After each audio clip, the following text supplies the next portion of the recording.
Olá, amigos, eu sou Laís Bertoshi e estamos aqui continuando nossas aulas, nossas pequenas conversas, monólogos da Oficina da Alma. A gente vai para a 6ª aula.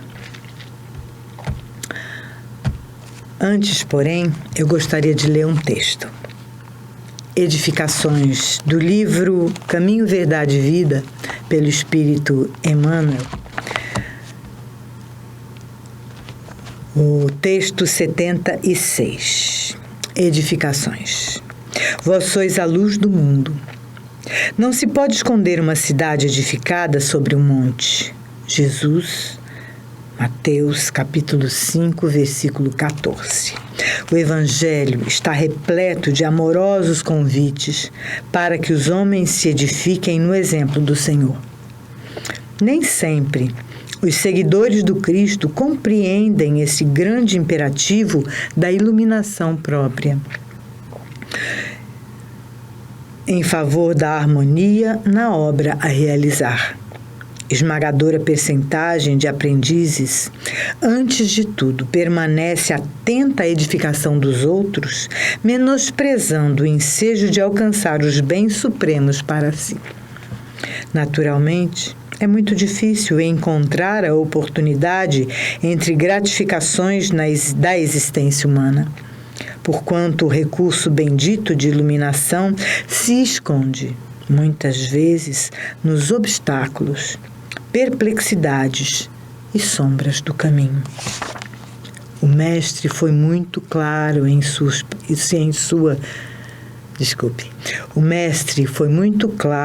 exposição. Para que os discípulos sejam a luz do mundo, simbolizarão cidades edificadas sobre a montanha, onde nunca se ocultem.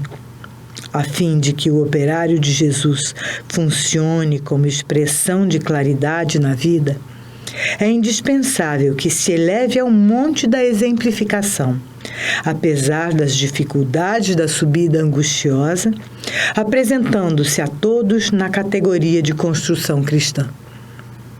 Tal cometimento é imperecível.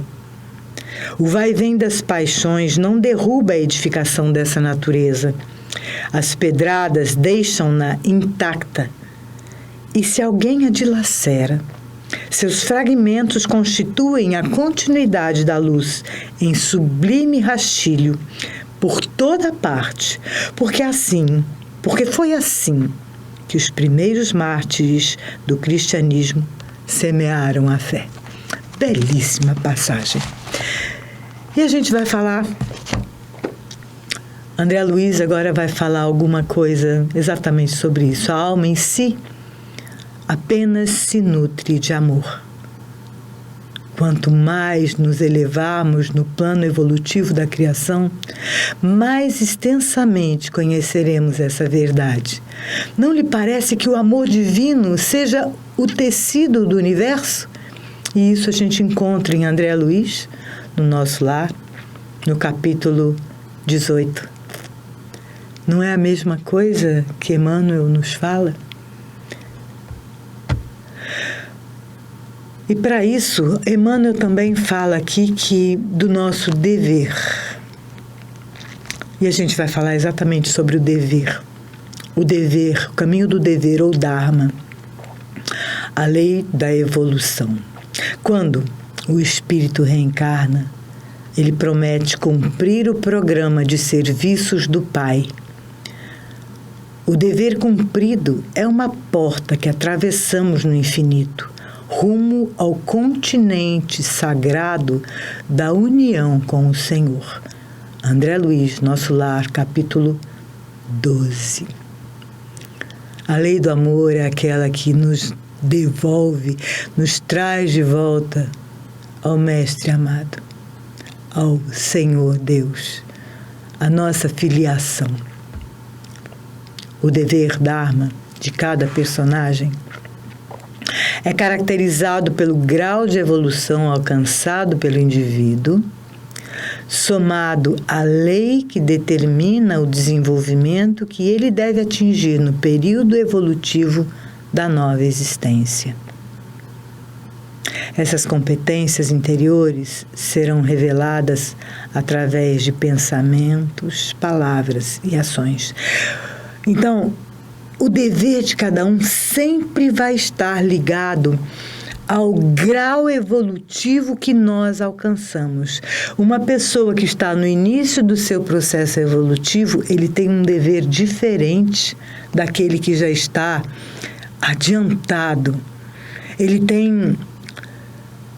tem características e ele tem obrigações muito diferentes. É dito que aquelas pessoas que estão ainda no início da sua jornada, a sua obrigação é de manutenção da própria vida, de aprender a fazer isso. Na medida em que a gente vai evoluindo, a gente vai aprendendo valores e, portanto, a gente tem que lidar com valores.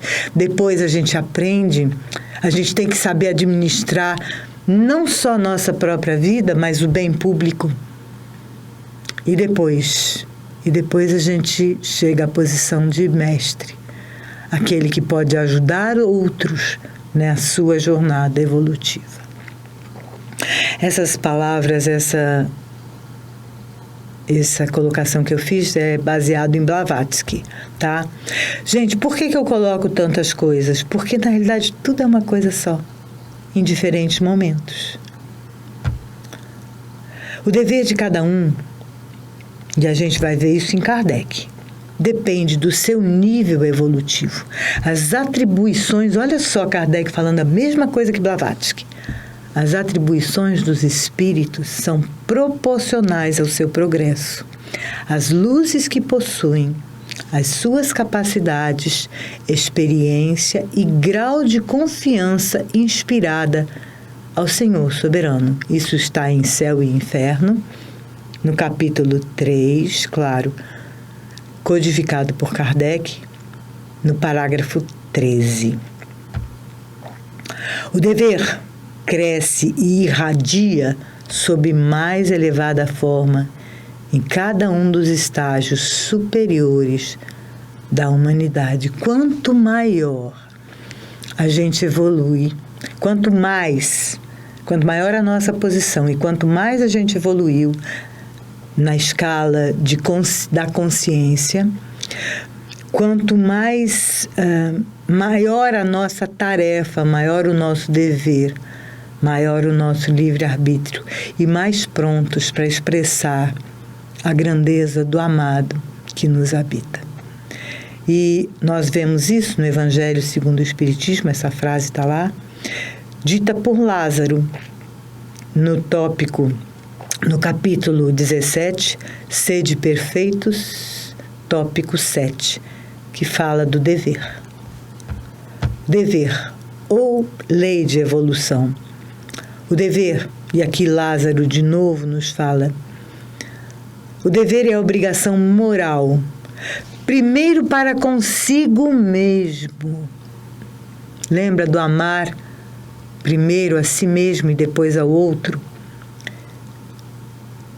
Primeiro para consigo mesmo e depois para com os outros.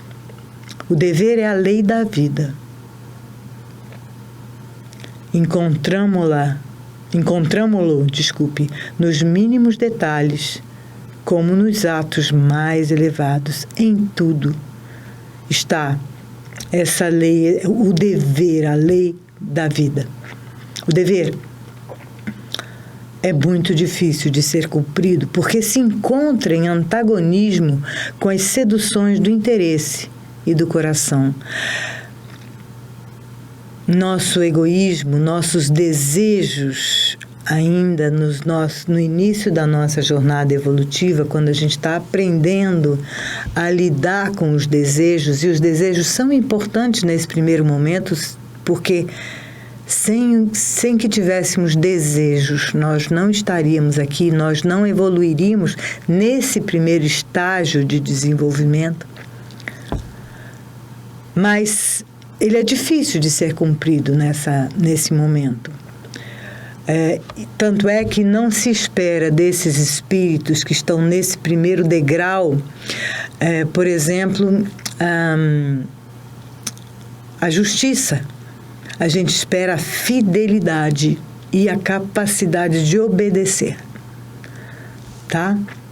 Quando ele está ainda completamente imerso na manutenção apenas dos seus desejos, da sua vida física, o dever íntimo, e por isso, primeiro é consigo mesmo, na manutenção da própria existência. O dever íntimo do homem está entregue ao seu livre arbítrio. O aguilhão da consciência, esse guardião da probidade interior, o adverte e sustenta. Lembra, dentro de nós, você tem a lei dentro de você, porque você é um filho de Deus, mas ele se mostra frequentemente impotente diante dos sofismas da paixão. Estamos também no Evangelho segundo o Espiritismo, capítulo 17, tópico 7, o dever.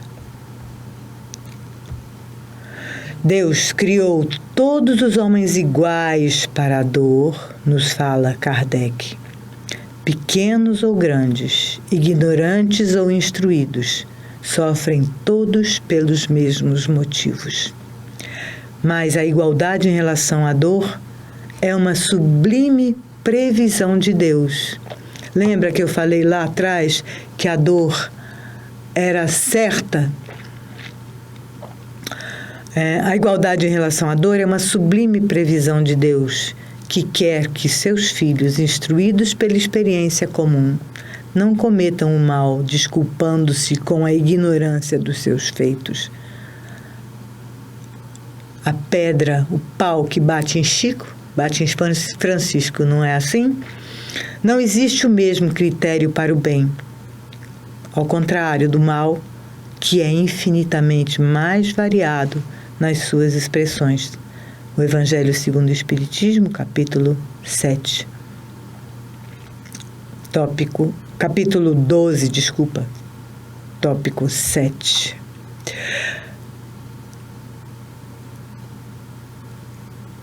O homem tem de amar o dever, não porque preserve de males a vida, males aos quais a humanidade não pode subtrair-se, mas porque confere à alma o vigor necessário ao seu desenvolvimento. Também no Evangelho segundo o Espiritismo. E agora a gente vai ver aqui a pirâmide de Maslow. A pirâmide de Maslow, Maslow é um psiquiatra que percebeu que existia uma hierarquia de necessidades e que o ser humano busca satisfazer ao longo de sua vida. E a primeira das necessidades, que está lá na base da pirâmide, são exatamente as necessidades fisiológicas. O respirar, o comer, a água, o sexo, o sono, a homeostase e a excreção. Sem isso, gente, você não preserva a vida no corpo físico. E por isso, essa é a primeira e mais básica necessidade de cada ser humano. Depois, ainda como necessidade básica e primária, você tem a segurança do corpo, do emprego, de recursos, o dinheiro que você mantém a sua vida, da moralidade, da família, da saúde e da prosperidade. Todas essas necessidades ainda são básicas. Depois, a gente sai das necessidades básicas e entra nas necessidades secundárias. E aí a gente tem a amizade, a família, a intimidade sexual. Depois a gente tem as necessidades de autoestima, de confiança, de conquista, de respeito dos outros e respeito aos outros. Vejam que aí você já está num nível um pouco maior, em que você já tem um certo refinamento, uma qualidade mais elevada. E depois a gente tem as necessidades de realização pessoal, que é a moralidade, a criatividade, a espontaneidade, a solução de problemas, a ausência de preconceito e a aceitação dos fatos como ela é. como eles são. Aqui, na pirâmide de Maslow, não está incluído, que a gente poderia incluir, a necessidade de estarmos em reconexão ou de reconexão com a nossa alma, com a nossa essência, que é o que nos trará a verdadeira felicidade.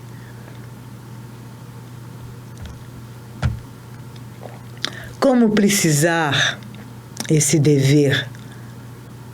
Como dizer onde ele começa, onde ele acaba?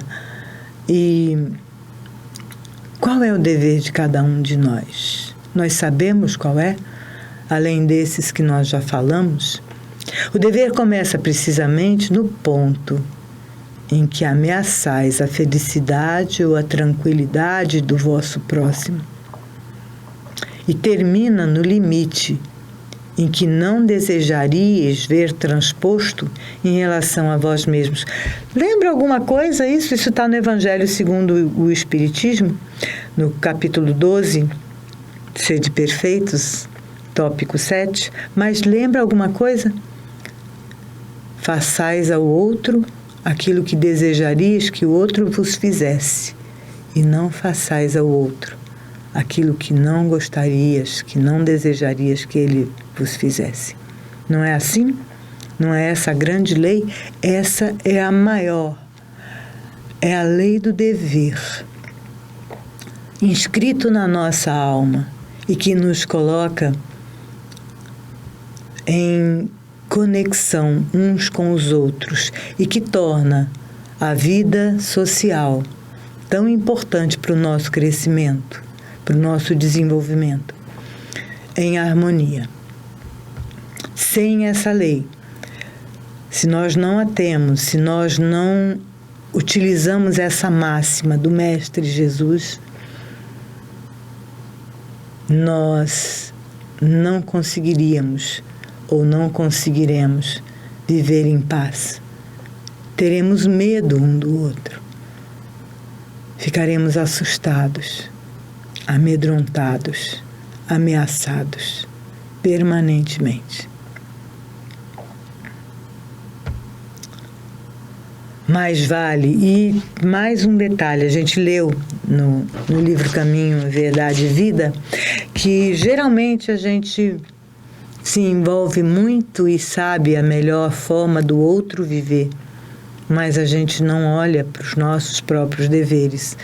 A gente quer decidir e quer realizar o trabalho do outro, quer dizer como ele deve se comportar, mas não observa a nós mesmos, não é assim? E aqui, Annie Besant, que é uma teósofa, ela diz que mais vale, isso não é dela não, isso é do Buda, tá? Mais vale o próprio Dharma, embora desprovido de mérito, que o Dharma de um outro bem cumprido. Isso significa, mais vale o próprio dever, embora desprovido de mérito, mesmo que eu não o faça de forma perfeita, vale muito mais do que o bem realizar o dever do outro, desculpe, o dever do outro. Por quê? Isso significa que aquilo que eu estou fazendo pelo outro, eu já sei. E eu estou tirando oportunidade dele de realizar aquilo que ele veio fazer. Aquele que se ajusta ao karma prescrito pela sua própria natureza não se expõe ao pecado. O karma da nossa própria natureza é aquilo que cada um de nós, no seu momento evolutivo, veio realizar. Então, se a gente está realizando o que a gente veio fazer naquele momento evolutivo que nos é próprio, a gente está fazendo o de melhor, mesmo que seja ainda desprovido de mérito. Não importa. Viver é a oportunidade de aprender a perceber a luz. Quem percebe a luz se ilumina, e quem está iluminado vive em paz. O dever de cada um de nós tem esse objetivo, de nos levar, lembra lá da primeira frase? De nos levar a cada um mais próximo de Deus. Quando o Espírito reencarna, promete cumprir o programa, eu estou voltando lá no início, de serviços do Pai. O dever cumprido é uma porta que atravessamos no infinito, rumo ao continente sagrado da união com o Senhor. E essa frase é de André Luiz. E aqui, de Zíbia Gasparetto, é a oportunidade de aprender a perceber a luz, a expandir nossa consciência, porque a cada momento em que vivemos de maneira adequada e ampliamos a nossa visão do mundo, dissolvemos um pouquinho a densa camada que nos separa da essência imortal, do Filho de Deus que somos. E agora a gente vai fazer uma pequena experiência, vamos dizer assim, uma pequena meditação, melhor dito. E a gente vai de novo sentar bem presente, respirar, nos aproximar do coração, da luz que brilha e do Filho de Deus que somos, da alma imortal que habita nosso coração, e perguntar: qual é o nosso dever?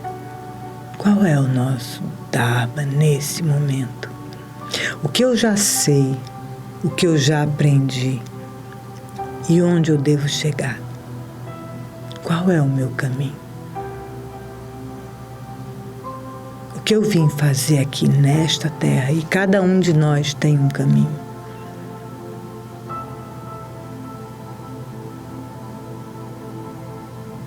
Qual é o seu caminho? O que a vida espera de você? Feche os olhos. O seu coração sabe. Pergunte à alma imortal que te habita: qual é o meu caminho? Alguns têm o caminho de cuidar de seus filhos, outros de trazer, através do trabalho, trazer os proventos a essa família, outros de cuidar de outros de editar vídeos, outros de apoiar aqueles que fazem. Você tem realizado o seu Dharma, o seu dever? E como você o está realizando? Aproveite esses pequenos momentos para mergulhar em si mesmo e perceber o que é aquilo que sempre se repete, que sempre te aparece como uma tarefa para você realizar. Provavelmente esse é o seu dever maior. Fique atento. Na hora que um dever é bem realizado, que você já o faz com alegria, talvez você possa seguir adiante. Mas lembra, é com alegria, é com o coração pleno, percebendo que cada coisa que você faz, mesmo que seja lavar uma louça, varrer uma casa, você está fazendo não para si mesmo, mas para Deus, porque o mundo é dele e você está aqui por ele. Paz, muita paz.